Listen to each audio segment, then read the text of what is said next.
l'écoute pour plus d'informations.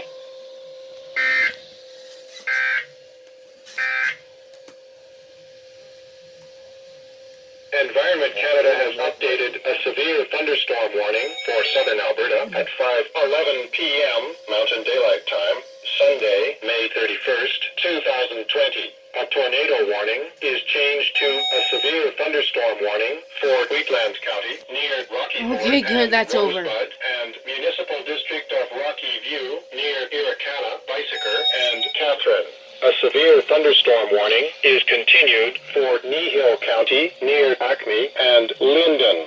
Environment Canada has updated a severe weather bulletin for southern Alberta at 4:51 p.m. Mountain Daylight Time, Sunday, May 31st, 2020. A wind warning is continued for Brooks, Strathmore, Vulcan. A severe thunderstorm watch is continued for the following regions: Airdrie, Cochrane, Olds, Sundre,